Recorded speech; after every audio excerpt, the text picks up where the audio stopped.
The wealth gap is dangerous, like really dangerous. Now, I'm not talking about income inequality. Income inequality is actually, to some extent, inevitable and a good thing. Some people's work just provides more value to the marketplace and therefore should be paid more, even though the top 1% take home 22% of the national income. Yay, free market capitalism. That's not what I'm talking about. Wealth inequality is a different beast altogether. We're talking about the phenomenon known as unearned compound advantage. Consider that the top 1% own 40% of all the wealth in the country, and the fact that they pass it on to their kids.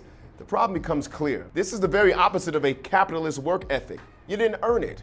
While we all dream of living like this, the consequences could lead to a collapse the likes of which the country has never seen before, and we've seen some pretty rough times here. Money buys political speech these days, which buys laws that protect those who are already rich. This means that the noose tightens around the common folk when your only avenue into politics is voting.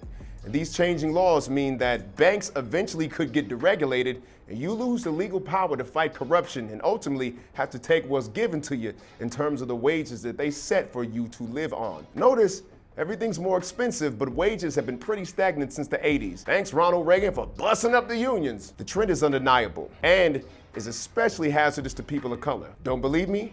Forbes magazine columnist Martin Sherman's September 2017 article detailed that the median wealth for Black and Latino families could hit zero by the year 2050. And it's not because we buying too many Nikes, rims, and acrylic nails. It's because the interest accumulated to the wealthy is growing faster than the economy itself. This interest is coming directly from the bottom, since they own the corporations that we buy our basic necessities from and can set the price for them at will. The domino effect is real. No wonder why home ownership is down among millennials. Your income can't even afford a house without a loan from a bank that they own. No wonder why car buying is taking a dip. Who wants to pay monthlies when you can Lyft and Uber for a fraction of the cost? Student loan debt is at $1.3 trillion, and half of baby boomers can't afford to retire. And the Amazon effect is closing real brick and mortar stores left and right, leading to more unemployment. But the biggest danger factor is this: robots, not immigrants, are going to be the ones taking your jobs. Automation increases production, which will be snatching paychecks the better technology gets.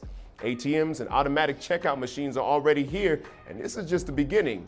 These are the real terminators of the future. The only answer is to figure out a way to hustle in this new economy and not rely on traditional means. We have the opportunity to chart a new course and maybe even create a new commerce system. But don't count on the wealthy giving up any advantages. It may have to all crash before we can build something new. I'm Theo E.J. Wilson with ClipHash. Until next time.